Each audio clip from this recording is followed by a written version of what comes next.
नमस्कार, जोहार। मैं मानसी गुप्ता हूं आपके साथ। आप देख रहे हैं न्यूज झारखंड। समय हो चला है झारखंड की खबरों को जानने का, उनसे अपडेटेड रहने का।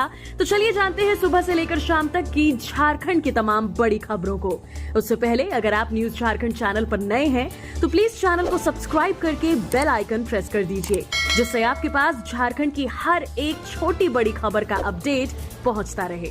चलिए शुरुआत करते हैं आज की पहली और बड़ी खबर से। बीएसएल में रोप टूटने से हॉट मेटल छलका, 5 मजदूर घायल।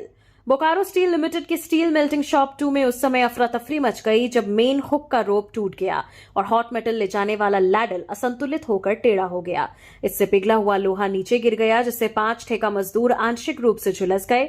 घटना के समय मौजूद कर्मचारियों ने स्थिति को संभालते हुए तुरंत पानी का स्प्रे कर आग बुझाने की कोशिश की। इस दौरान मिक्सर क्रेन के ऊपर कार्यरत कुछ कर्मी गर्म धुएं की चपेट में आ गए। हादसे के बाद मौके पर अफरा तफरी मच गई। घायलों की पहचान समर कुमार बारी, छोटेलाल मांझी, रूपलाल गिराई, नंद किशोर राय और आनंद मंडल के रूप में हुई है। सभी घायलों को तत्काल बीजीएच ले जाया गया, जहां उन्हें प्राथमिक उपचार के बाद छुट्टी दे दी गई। सभी मजदूर खतरे से बाहर बताए जा रहे हैं। बीएसएल प्रबंधन की ओर से जारी आधिकारिक बयान में कहा गया कि इतने बड़े औद्योगिक संयंत्र में इस तरह की घटनाएं दुर्भाग्यपूर्ण जरूर हैं, लेकिन इनसे पूरी सतर्कता के साथ निपटा गया। प्रबंधन ने यह भी सुनिश्चित किया कि सुरक्षा मानकों की समीक्षा की जा रही है ताकि भविष्य में ऐसी घटनाएं न दोहराई जाएं।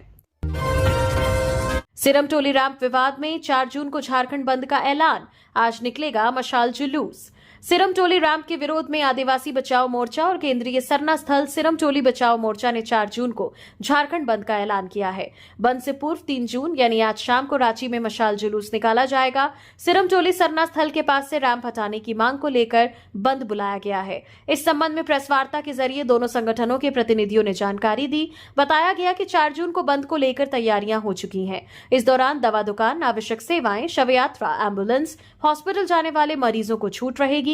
प्रेस वार्ता में गीताश्री उरांव, निरंजना हेरेंज, कुंदरसी मुंडा, देव कुमार धान, प्रेम शाही मुंडा, फूलचंद तिर्की, बबूल मुंडा, आकाश तिर्की, संगीता कच्छप सहित अन्य लोग शामिल रहे। इसे लेकर आदिवासी प्रतिनिधियों ने कहा कि यह बंद सिरमटोली सरना स्थल के मुख्य द्वार पर रैंप उतारे जाने के खिलाफ तो है ही, इसके साथ ही आदिवासियों की धर्मस्थली मारंगबुरु, गिरिडीह, लुगुबुरु, मुड़हर पहाड़, दिवरीदिरी के अस्तित्व की रक्षा को लेकर भी है। अवैध खदान से 13 दिन बाद निकाले गए 3 शव। हजारीबाग में 130 फीट गहराई में दबी थी मजदूरों की लाश, एनडीआरएफ नहीं कर पाई रेस्क्यू। हजारीबाग में 21 मई को नदी में तेज बहाव से अवैध खदान में डूबे 3 मजदूरों का शव सोमवार की रात बाहर निकाल लिया गया। घटना के 13वें दिन मजदूरों का शव दिखा तो ग्रामीणों ने पुलिस को सूचना दी और खुद ही उन्हें बाहर निकाल लिया। इससे पहले एनडीआरएफ की टीम भी आई थी, पर शवों की तलाश में असफल रही थी। एनटीपीसी के सहयोग से लगातार पंप लगाकर पानी की निकासी की वजह से शव दिखे। शवों की पहचान प्रमोद शाह, उमेश कुमार और नौशाद अंसारी के रूप में की गई। दरअसल घटना के दिन दोपहर में तेज आंधी के साथ बारिश हुई थी। इसके बाद खावा नदी में अचानक बाढ़ आ गई और तीनों मजदूर उसमें बहते हुए अवैध खदान में डूब गए थे। इसके बाद पंप से खदान से पानी निकालने का कार्य शुरू किया गया। केरेडारी पुलिस ने शवों को शेख भिखारी मेडिकल कॉलेज अस्पताल हजारीबाग में पोस्टमार्टम के लिए भेजा है। मृतकों के परिजनों ने सरकार से नौकरी और मुआवजे की मांग की है। रंगदारी मांगते हुए 2 युवक गिरफ्तार, खुद को बता रहे जयराम महतो की पार्टी जेएलकेएम का नेता। बोकारो जिले के हरला थाना पुलिस ने रंगदारी मांगने के मामले में त्वरित कार्रवाई करते हुए 2 आरोपियों को गिरफ्तार किया है। ये घटना सोमवार आधी रात की है, जब 2 युवक एक ट्रक को रोककर चालक से मारपीट करने लगे और खुद को जयराम महतो की पार्टी जेएलकेएम का नेता बताने लगे। गिरफ्तार आरोपियों की पहचान जय महतो और अजय महतो के रूप में हुई है। पीड़ित ट्रक चालक त्रिलोकी यादव और खलासियों ने दोनों की पहचान की है। चालक ने बताया कि आरोपियों ने ट्रक रोककर मारपीट की, वाहन का शीशा तोड़ा और उसमें रखे सामान को भी जबरन छीन लिया। थाना प्रभारी अनिल कच्छप ने जानकारी दी कि उन्हें गुप्त सूचना मिली थी कि हरला थाना क्षेत्र के पानी टंकी में कुम्हार चौक के पास कुछ युवक पारंपरिक हथियारों से लैस होकर ट्रकों को रोक रहे हैं और धमकाते हुए रंगदारी की मांग कर रहे हैं। सूचना मिलते ही पुलिस ने त्वरित कार्रवाई करते हुए दोनों युवकों को मौके से गिरफ्तार कर लिया। दोनों आरोपियों के खिलाफ रंगदारी, मारपीट और संपत्ति को नुकसान पहुंचाने की धाराओं के तहत प्राथमिकी दर्ज कर उन्हें न्यायिक हिरासत में मंडल काराचास भेज दिया गया है। श्रावणी मेले में सुरक्षा व्यवस्था के होंगे पुख्ता इंतजाम। 200 एआई कैमरे और 10 ड्रोन से की जाएगी निगरानी। देवघर में सावन के दौरान लगने वाले भव्य श्रावणी मेले को लेकर जिला प्रशासन और बाबा मंदिर प्रशासन ने युद्ध स्तर पर तैयारी शुरू कर दी है। जानकारी के अनुसार इस बार का मेला पूरी तरह से डिजिटल मोड में आयोजित होगा। इसके साथ ही श्रद्धालुओं की सुविधा एवं सुरक्षा को लेकर हाईटेक व्यवस्था की जा रही है। पूरे मेला क्षेत्र में 200 एआई कैमरे और 10 एआई ड्रोन की मदद से निगरानी रखी जाएगी। इस संबंध में बाबा मंदिर प्रभारी सह एसडीएम रवि कुमार ने बताया कि एआई कैमरे पूरी तरह मूवेबल होंगे और जरूरत पड़ने पर खुद से अनाउंसमेंट भी करेंगे। ये कैमरे बाबा मंदिर के सभी मुख्य प्रवेश द्वारों के साथ साथ प्रशासनिक भवन और मेला क्षेत्र के प्रमुख स्थानों पर लगाए जा रहे हैं। इसके अलावा एआई आधारित हेड काउंटिंग कैमरे भी लगाए जाएंगे जो मेला क्षेत्र में भीड़ की सही संख्या की जानकारी देंगे। झारखंड में उत्तर पूर्वी हिस्सों में हो सकती है बारिश। मौसम विभाग ने जारी किया येलो अलर्ट। गर्जन के साथ वज्रपात के भी आसार। झारखंड के मौसम में फिर परिवर्तन हुआ है। अब अधिकांश हिस्सों में गर्मी महसूस की जा रही है। सोमवार को कुछ ही जगहों पर हल्की बारिश हुई। वहीं मौसम विभाग ने मंगलवार को उत्तर पूर्वी हिस्सों देवघर, धनबाद, दुमका, गिरिडीह, गोड्डा, जामताड़ा, पाकुड़ और साहिबगंज जिले में कहीं कहीं पर गर्जन के साथ हल्के दर्जे की बारिश की संभावना व्यक्त की है। वज्रपात के भी आसार हैं। मौसम विभाग के अनुसार 4 जून को राज्य की उत्तरी एवं इसके निकटवर्ती मध्य भाग में कहीं कहीं पर गर्जन के साथ बारिश और वज्रपात की संभावना है। वहीं 5 जून को देवघर, धनबाद, दुमका, गिरिडीह, गोड्डा, जामताड़ा, पाकुड़ और साहिबगंज जिले और निकटवर्ती मध्य हिस्सों में देर शाम तक कहीं कहीं पर गर्जन के साथ हल्के दर्जे की बारिश हो सकती है। वज्रपात का भी अलर्ट है। पिछले 24 घंटे में राज्य में 1-2 स्थानों पर गर्जन के साथ हल्के से मध्यम दर्जे की बारिश हुई। सबसे अधिक बारिश 32.6 mm राजमहल में दर्ज की गई। सबसे अधिकतम तापमान 38.8 डिग्री सेल्सियस गोड्डा में, जबकि सबसे कम न्यूनतम तापमान 18.3 डिग्री सेल्सियस लातेहार में दर्ज की गई। इधर देश में मानसून ने समय से पहले दस्तक दे दी है। इस वजह से कई राज्यों में अच्छी बारिश हुई है। इसे देखते हुए लग रहा था कि 4 से 6 जून के बीच झारखंड में भी मानसून का प्रवेश होगा, लेकिन इसमें बदलाव हुआ है। अब अगले 1 सप्ताह मानसून के प्रवेश करने की कोई संभावना नहीं है। कोडरमा में करंट लगने से मौत। छत पर टहलते समय 11,000 वोल्ट की तार की चपेट में आए। परिवार ने मुआवजे की मांग की। कोडरमा के छतरबर गांव में बीती रात एक व्यक्ति की हाई टेंशन तार की चपेट में आने से मौत हो गई। मृतक की पहचान 41 वर्षीय शंकर गुप्ता के रूप में हुई है। घटना रात को हुई जब शंकर खाना खाने के बाद छत पर टहल रहे थे। छत के ऊपर से गुजर रही 11,000 वोल्ट की तार की चपेट में आ गए। मृतक के भतीजे अक्षय कुमार गुप्ता ने बताया कि ये लाइन छत से बहुत कम ऊंचाई पर थी। परिजनों का कहना है कि उन्होंने कई बार बिजली विभाग को इस खतरनाक स्थिति की शिकायत की थी, लेकिन कोई कार्रवाई नहीं की गई। मृतक के 2 छोटे बच्चे और पत्नी हैं, जिनकी जिम्मेदारी वे अकेले संभाल रहे थे। पटना की सूचना मिलने पर कोडरमा पुलिस मौके पर पहुंची। शुरू में परिजनों ने शव को पुलिस को सौंपने से मना कर दिया। मंगलवार सुबह पुलिस और बिजली विभाग के कर्मचारी मृतक के घर पहुंचे। उन्होंने परिवार को सरकारी राहत कोष से मुआवजा दिलाने का आश्वासन दिया है। बताते चले कि मृतक पेशे से चालक था और काफी वर्षों से मुंबई में मिक्सर मशीन व हाईवा जैसे बड़े वाहनों को चलाने का काम करता था। खबरों में आगे बढ़ने से पहले आप सभी दर्शकों को एक जानकारी दे दें कि न्यूज झारखंड का ऐप लॉन्च कर दिया गया है। ऐप प्ले स्टोर में आ चुका है, जहां से अब आप न्यूज झारखंड की हर एक वीडियोस को ऐप से भी देख सकते हैं और वहां से भी खबरों से अपडेट रह सकते हैं, सूचनाओं से अपडेट रह सकते हैं। तो वीडियो के डिस्क्रिप्शन में लिंक है, जहां से आप जो है ऐप को इंस्टॉल कर सकते हैं। बहुत ही जल्द जो है इस ऐप में गिव अवे भी लॉन्च होने वाला है, जहां से अब आप हर मंथ कैश रिवॉर्ड भी वहां जीत सकते हैं और भी बहुत कुछ इस ऐप में आपको आने वाले दिनों में मिलने वाला है। तो इस ऐप को इंस्टॉल करना ना भूलें और वहां पर भी अपना प्यार और सपोर्ट दें। तो चलिए हम लोग बढ़ते हैं आज के अपने खबरों की ओर। झारखंड में बढ़ रहे कोरोना केस, सरकार सतर्क, सभी जिलों को दिए गए निर्देश। भारत में कोविड-19 के JN1 वेरिएंट के मामले सामने आने के बाद अब सरकार सतर्क हो गई है। झारखंड में भी संक्रमण के मामले बढ़ रहे हैं। कोरोना अपने पांव नहीं पसार सके, इसके लिए राज्य स्तर से रैंडम टेस्टिंग और निगरानी शुरू कर दी गई है, जबकि सार्वजनिक स्थानों पर मास्क पहनना अनिवार्य कर दिया गया है। बता दें कि झारखंड में कोरोना को लेकर स्वास्थ्य विभाग के अपर मुख्य सचिव अजय कुमार सिंह की ओर से सभी जिलों के DCCS के लिए निर्देश जारी किया गया है। ऐसा कोविड-19 मामलों में हाल ही में हुई वृद्धि को देखते हुए किया गया है। निर्देशों के तहत सभी स्वास्थ्य सुविधाओं वाले अस्पतालों की ओपीडी आईपीडी में इन्फ्लुएंजा जैसी बीमारी और गंभीर हाई रिस्क वाले सांस संबंधित बीमारी के मामलों की रिपोर्टिंग प्रतिदिन की जाएगी। सरकार विभिन्न एजेंसियों के जरिए हालात पर लगातार पैनी नजर रख रही है ताकि समय पर जरूरी कदम उठाए जा सकें। सभी पॉजिटिव कोविड-19 नमूनों को संपूर्ण जीनोम अनुक्रमण होल जीनोम सीक्वेंसिंग के लिए जांच की सुविधा वाले अस्पतालों में भेजा जाएगा ताकि नई वेरिएंट का समय पर पता लगाया जा सके। इसके साथ ही भेजे गए नमूनों की संख्या को राज्य निगरानी इकाई के साथ साझा किया जाएगा। इस दौरान अस्पताल परिसर, स्वास्थ्य सुविधा वाली जगहों पर मास्क पहनना अनिवार्य किया गया। गोड्डा में अपराधियों ने कांग्रेस नेता की गोली मारकर हत्या की, पुलिस मामले की जांच में जुटी।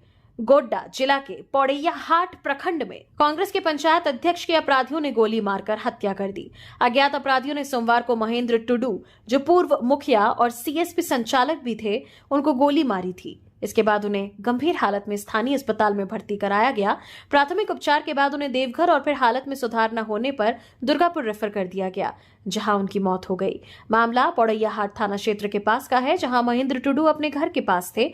मरने से पहले उनके दिए बयान के अनुसार 4 की संख्या में अपराधी आए थे। संभवतः उनकी लूटपाट की मनसा थी। घटना उस वक्त घटी जब पौड़ैया हाट प्रखंड क्षेत्र के ठाकुर नाहन पंचायत के पूर्व मुखिया महेंद्र टुडू अपने कार्य को लेकर तिलाताड़ गए थे।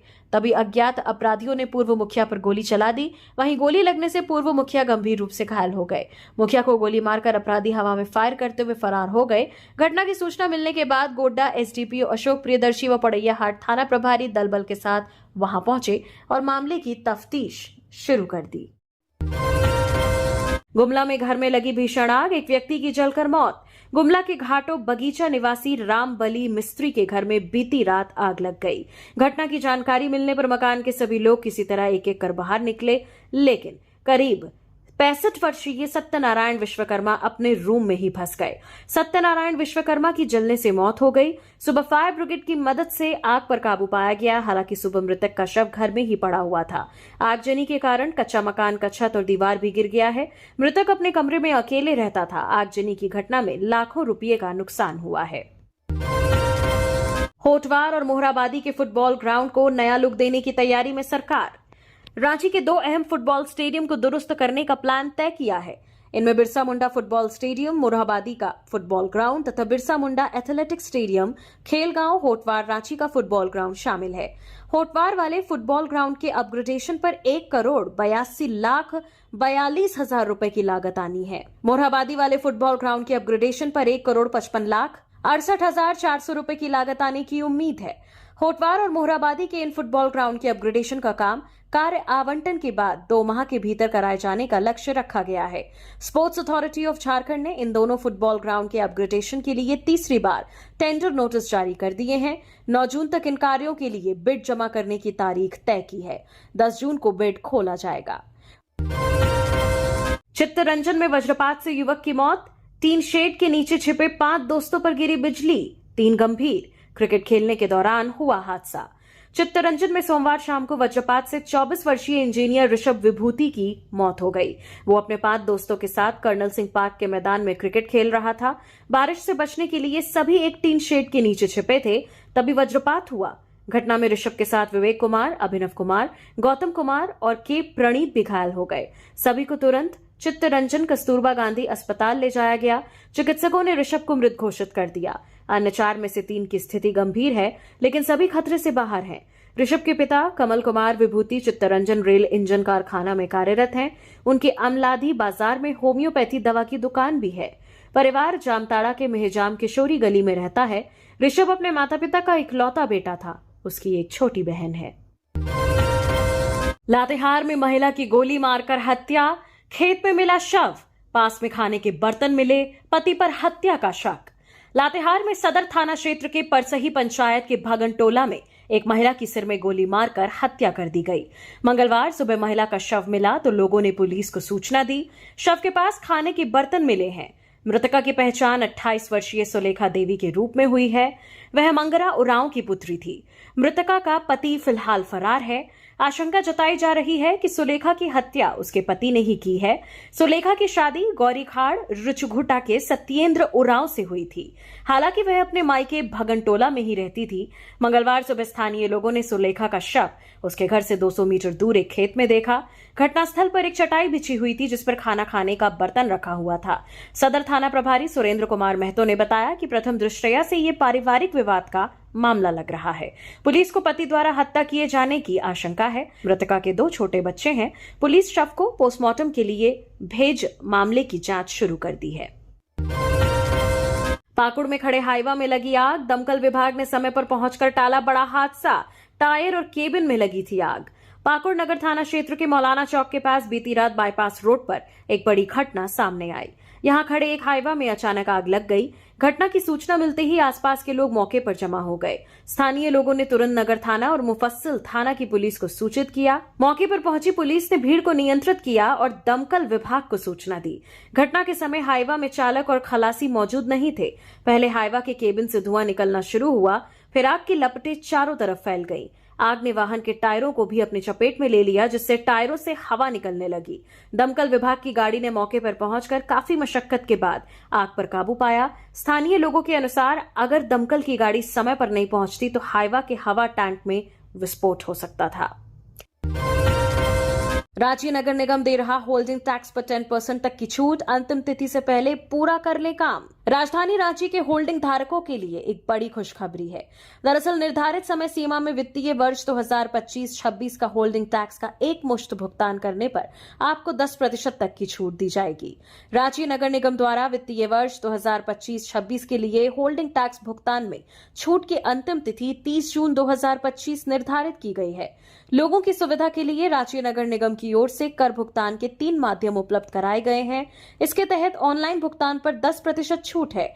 इसमें नगर निगम की आधिकारिक वेबसाइट या निगम के व्हाट्सएप चैटबॉट सेवा आरएमसी पेमेंट मित्र मोबाइल नंबर 8986627070 के माध्यम से टैक्स भुगतान कर सकते हैं। इसके अलावा नगर निगम मुख्यालय तथा डोरंडा अंचल कार्यालय के जन सुविधा केंद्रों पर जाकर भुगतान करने पर 7.5% की छूट प्राप्त होगी।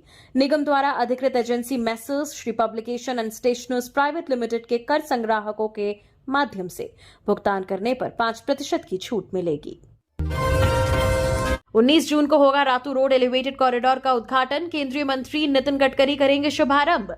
केंद्रीय सड़क और परिवहन मंत्री नितिन गडकरी 19 जून को झारखंड आने वाले हैं। यहां वे राजधानी रांची में नवनिर्मित रातू रोड एलिवेटेड कॉरिडोर का उद्घाटन करेंगे। इसी दिन केंद्रीय मंत्री नितिन गडकरी NHAI के आला अधिकारियों के साथ समीक्षा बैठक भी करेंगे। इस दौरान केंद्रीय मंत्री झारखंड में चल रही योजनाओं की जानकारी और अपडेट लेंगे। इस संबंध में अधिकारियों को निर्देश दिए गए हैं। झारखंड में चल रही परियोजनाओं को भी समय सीमा में खत्म करने को लेकर निर्देश दिया जाएगा। केंद्रीय मंत्री झारखंड को कई नई सौगातें दे सकता है। मां की हत्या और पिता के जेल जाने के बाद बेसहारा हुए 6 बच्चे रोते बेलखते BDO के पास पहुंचे। साहिबगंज जिले के राधानगर थाना क्षेत्र के रामपुर गांव में बीते 30 मार्च को हुई घटना के बाद अब उस परिवार के मासूम बच्चों पर दुख का पहाड़ टूट पड़ा है। पति द्वारा पत्नी की निर्मम हत्या कर दिए जाने के बाद हत्यारा पति जेल में बंद है और उसके 6 छोटे बच्चे बेसहारा हो गए हैं। माँ बाप का साया छिन जाने के बाद ये बच्चे अब भगवान भरोसे जी रहे हैं और दर दर की ठोकरें खाने को मजबूर हैं। सोमवार को एक ऐसी ही मार्मिक घटना सामने आई जिसने सभी को झकझोर दिया। 6 छोटे बच्चे रोते बिलखते उधवा प्रखंड कार्यालय पहुंच गए। उनकी रुलाई सुनकर आसपास के लोग पहले तो कुछ समझ ही नहीं पाए। जब कुछ लोगों ने उनसे रोने का कारण पूछा तो बच्चों ने कहा, मेरे माँ को मेरे पिता ने मार डाला है, मेरे पिता जेल में बंद है, हम लोग अकेला महसूस कर रहे हैं। इन मासूमों की बात सुनकर वहां मौजूद कई लोगों की आंखें नम हो गईं। बच्चों ने बताया कि उन्हें वर्तमान में खाने पीने में भारी दिक्कत हो रही है और वे भुखमरी का सामना भी कर रहे हैं। इन बेबस बच्चों ने सीधे BDO के पास जाकर रोते हुए मदद की गुहार लगाई। बच्चों की दयनीय स्थिति को देखकर BDO जयंत तिवारी ने बच्चों की पूरी बात सुनी और उसकी दर्दनाक कहानी जानने के बाद त्वरित मदद के लिए आगे बढ़ गए। BDO ने दरियादिली दिखाते हुए बच्चों को जरूरत की कुछ सामग्रियां उपलब्ध कराने की बात कही और आश्वासन दिया कि उनकी किसी भी कमी को वे पूरा जरूर करेंगे। पुलिस ने सारंडा के घने जंगलों से लूटे गए 2.5 टन विस्फोटक बरामद किया। पश्चिमी सिंहभूम चाईबासा जिले के अति नक्सल प्रभावित सारंडा के घने जंगलों से ओडिशा और झारखंड पुलिस एवं सीआरपीएफ की संयुक्त टीम को सर्च ऑपरेशन के दौरान बड़ी सफलता हाथ लगी है। झारखंड और ओडिशा पुलिस एवं केंद्रीय बलों के द्वारा कार्रवाई करते हुए नक्सलियों के मंसूबे को नाकाम कर दिया गया है। दरअसल पिछले दिनों 27 मई को नक्सलियों के द्वारा ओडिशा के राउरकेला स्थित बांको खदान से ट्रक में लदे भारी मात्रा में विस्फोटक लूट लिया गया था, जिसे सारंडा के बने जंगलों की ओर नक्सली ले भागे थे और उसे जंगल में छुपा दिया था। इधर पुलिस और सीआरपीएफ की टीम ने संयुक्त कार्रवाई करते हुए भारी मात्रा में विस्फोटक बरामद किया है। बता दें कि सुरक्षा बलों ने अभियान चलाकर लगभग 2.5 टन विस्फोटक जब्त किया है। ओडिशा और झारखंड पुलिस द्वारा संयुक्त रूप से लगातार अभियान चलाए जाने के दौरान सुरक्षा बलों को ये सफलता हाथ लगी है। मुख्यमंत्री हेमंत सोरेन ने सबर बच्ची के इलाज का दिया निर्देश। अब डॉक्टरों की निगरानी में सोनामुनी। पूर्वी सिंहभूम जिले के पोटका प्रखंड के नारदा पंचायत स्थित कोराड़कोचा गांव स्थित सबर टोला में रहने वाली 5 वर्षीय बच्ची सोनामुनी गंभीर चर्म रोग सहित अन्य बीमारियों से पीड़ित है। उसके पूरे शरीर में खुजली, आंखों में जलन और धूप में आंखें खोलने में असमर्थता जैसी समस्याएं देखने को मिली हैं। बच्ची की हालत को देखते हुए भाजपा नेताओं और समाजसेवियों ने उसका नाम व photo social media platform x के माध्यम से सीएम हेमंत सोरेन और स्वास्थ्य मंत्री डॉक्टर इरफान अंसारी तक पहुंचाया। मामले की गंभीरता को देखते हुए सीएम हेमंत सोरेन ने पूर्वी सिंहभूम के उपायुक्त को त्वरित कार्रवाई के निर्देश दिए। इसके बाद बीडीओ अरुण कुमार मुंडा, सीओ निकिता बाला और स्वास्थ्य विभाग की टीम सोनामुनी के घर पहुंची और प्राथमिक जानकारी ली। उपायुक्त के निर्देश पर सिविल सर्जन डॉक्टर साहिर पाल ने मेडिकल टीम और एम्बुलेंस गांव भेजकर बच्ची को इलाज के लिए परसुडा स्थित सदर अस्पताल में भर्ती कराया। प्रारंभिक जांच में सोनामुनी को रतौंधी, एक्जिमा और केराटाइटिस की पुष्टि हुई है। डॉक्टरों के अनुसार रतौंधी में मरीज को कम रोशनी में देखने में कठिनाई होती है, जबकि एक्जिमा त्वचा रोग है और केराटाइटिस आंखों की सतह में सूजन से जुड़ी बीमारी है। अब बच्ची का इलाज विशेषज्ञ चिकित्सकों की निगरानी में जारी है। सिविल सर्जन ने बताया कि सभी जरूरी जांच कराई जा रही है ताकि सोनामुनी को उचित चिकित्सा सहायता मिल सके। बता दें कि वहीं बच्ची के परिवार की आर्थिक स्थिति अत्यंत ही खराब है। सोनामुनी के माता पिता जंगल से लकड़ी और पत्ते एकत्र कर बेचते हैं। रिम्स कॉटेज का किराया हुआ 2 गुना। अब एक दिन के देने होंगे 500 रुपये, लेकिन सुविधाएं जस की तस। राजधानी रांची के सबसे बड़े सरकारी अस्पताल रिम्स में कॉटेज के प्रतिदिन का किराया 250 रुपए से बढ़ाकर 500 रुपए कर दिया गया है, लेकिन कॉटेज में मिलने वाली सुविधाएं जस की तस हैं। केवल कॉटेज में बाहर से रंगाई पुताई की गई है, पर आंतरिक व्यवस्था दुरुस्त नहीं है। बाहरी दीवारों पर भी पीपल और कई तरह के पेड़ पौधे उग आए हैं। रंगाई पुताई के दौरान भी इसे नहीं हटाया गया। रिम्स में कुल 14 कॉटेज हैं। इसमें ग्राउंड फ्लोर में 7 और प्रथम तल्ला पर 7 कमरे हैं। 2 कमरे 13 और 14 नंबर वीआईपी के रूप में पहले से चिन्हित हैं। फिलहाल प्रथम तल्ला के 7 कमरे को इमरजेंसी वार्ड के रूप में उपयोग किया जा रहा है। ग्राउंड फ्लोर के 7 कमरों को पेइंग के रूप में आवंटित किया जा रहा है। कॉटेज में कई कमरों की किचन और बाथरूम की स्थिति भी ठीक नहीं है। ऐसे में इसको दुरुस्त कराने की जरूरत है। RIMS PRO doctor Rajeev Ranjan ने बताया कि कॉटेज के कुछ कमरों की स्थिति खराब है, जो संज्ञान में है। रिम्स के जीर्णोद्धार की योजना में कॉटेज भी हैं, इसलिए स्वास्थ्य विभाग के आदेश का इंतजार किया जा रहा है। हालांकि दीवारों पर पौधों के उगने और उसकी कटाई करने की जिम्मेदारी सफाई कर्मी की है, जो अपना कार्य सही से नहीं कर रहे हैं। इसके लिए दोबारा आदेश दिया जाएगा। खुशखबरी, झारखंड में मातृ मृत्यु दर हुआ कम। शिशु मृत्यु दर में भी सुधार। कई राज्यों से बेहतर आई रिपोर्ट। झारखंड में मातृ मृत्यु दर MMR में बीते कुछ सालों में काफी सुधार हुआ है। भारत सरकार ने हाल ही में सैंपल रजिस्ट्रेशन सिस्टम रिपोर्ट जारी किया है। इसके अनुसार झारखंड में जन्म दर, मृत्यु दर के साथ साथ शिशु मृत्यु दर में भी सुधार हुआ है। पहले 1 लाख में 56 महिलाओं की मृत्यु बच्चों को जन्म देते समय ही हो जाती थी, लेकिन अब इसकी संख्या घटकर 51 हो गई है। SRS रिपोर्ट के अनुसार झारखंड में मातृ मृत्यु दर कई राज्यों से कम है। झारखंड का MMR राष्ट्रीय औसत से भी बहुत अच्छा है। इसके अनुसार असम का MMR 167, बिहार का 100, मध्य प्रदेश का 175 तथा छत्तीसगढ़ का 132 है। इसी तरह ओडिशा का 135, राजस्थान का 102, यूपी का 151 और उत्तराखंड का MMR 100 है। इन सब में सबसे कम झारखंड का 51 है। मातृ मृत्यु दर वैसी महिलाओं के मामले का गणना करता है जिनका निधन गर्भधारण के दौरान या बच्चे के जन्म के 42 दिनों के बाद हो जाता है। राज्य सरकार के प्रयास से झारखंड ने लिंग अनुपात में 2% की वार्षिक वृद्धि का लक्ष्य भी हासिल कर लिया है। समाज कल्याण निदेशालय, महिला बाल विकास एवं सामाजिक सुरक्षा विभाग ने अब तक 50,000 से अधिक जन जागरूकता के कार्यक्रम किए हैं। इसमें लगभग 10 लाख से अधिक बच्चों व अभिभावकों को शामिल किया गया है। विश्व तंबाकू निषेध दिवस के तहत निकली जागरूकता रैली, तंबाकू छोड़ने का लिया संकल्प। विश्व तंबाकू निषेध दिवस के तहत मंगलवार को स्वास्थ्य विभाग बोकारो द्वारा एक जागरूकता रैली निकाली गई। इस रैली का नेतृत्व सिविल सर्जन डॉक्टर अभय भूषण प्रसाद ने किया। रैली सिविल सर्जन कार्यालय से प्रारंभ होकर बोकारो हवाई अड्डा होते हुए पत्थर कट्टा चौक तक निकाली गई। इसमें स्वास्थ्य विभाग, जिला प्रशासन के अधिकारी, कर्मचारी एवं आम नागरिकों ने भाग लिया। डॉक्टर प्रसाद ने इस मौके पर कहा कि तंबाकू का सेवन युवाओं में तेजी से बढ़ रहा है, जिससे वे गंभीर बीमारियों जैसे कैंसर, हृदय रोग और असमय मृत्यु का शिकार हो रहे हैं। उन्होंने कहा कि समाज को इस दिशा में जागरूक करने के लिए स्वास्थ्य विभाग नियमित रूप से पान, गुटखा और सिगरेट बिक्री केंद्रों पर छापेमारी कर रहा है, जिसमें अब तक 6 से 7 लाख रुपए का जुर्माना वसूला गया है। सिविल सर्जन ने कहा कि बोकारो सदर अस्पताल में तंबाकू छोड़ने के इच्छुक लोगों के लिए विशेष सहायता उपलब्ध है। साथ ही जिले के कई स्कूलों में तंबाकू निषेध से जुड़े पोस्टर लगाए गए हैं, ताकि बच्चों और युवाओं को इसके दुष्परिणाम से अवगत कराया जा सके। उन्होंने युवाओं से विशेष अपील की है कि वे दिखावे या मित्रों के दबाव में आकर इस घातक लत की ओर न बढ़ें, क्योंकि ये उनके स्वास्थ्य, शिक्षा और भविष्य तीनों के लिए हानिकारक है। पाइपलाइन से पानी भरने के दौरान करंट लगने से महिला की मौत। जीएलगोड़ा 16 नंबर थौड़ा निवासी और डिगवाडी मस्जिद के मुजिब मंसूर अंसारी के 47 वर्षीय पत्नी रेहाना खातून की करंट लगने से दर्दनाक मौत हो गई। जानकारी के अनुसार रेहाना खातून अपने घर में पाइपलाइन से पानी भरने के लिए मोटर चालू कर रही थीं। इसी दौरान मोटर में बिजली देने के क्रम में उन्हें करंट लग गई। घटना के बाद उन्हें परिजनों द्वारा आनन फानन में जीएलगोड़ा क्षेत्रीय अस्पताल ले जाया गया, जहां चिकित्सकों ने उन्हें मृत घोषित कर दिया। मृतका अपने पीछे पति के अलावा एक पुत्र और 3 पुत्रियों का भरा पूरा परिवार छोड़ गई है।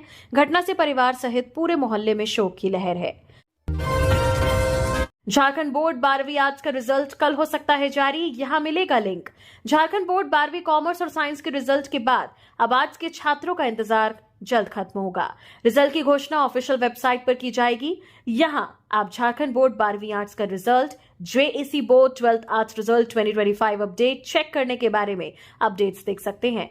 झारखंड बोर्ड 12वीं आर्ट्स का रिजल्ट जारी करने के लिए किसी भी समय घोषणा की जा सकती है। हालांकि रिपोर्ट्स के आधार पर उम्मीद है कि रिजल्ट 4 जून से 10 जून के बीच कभी भी जारी किया जा सकता है। बोर्ड की ओर से ऑफिशियल नोटिफिकेशन जारी कर रिजल्ट की डेट बताई जाएगी।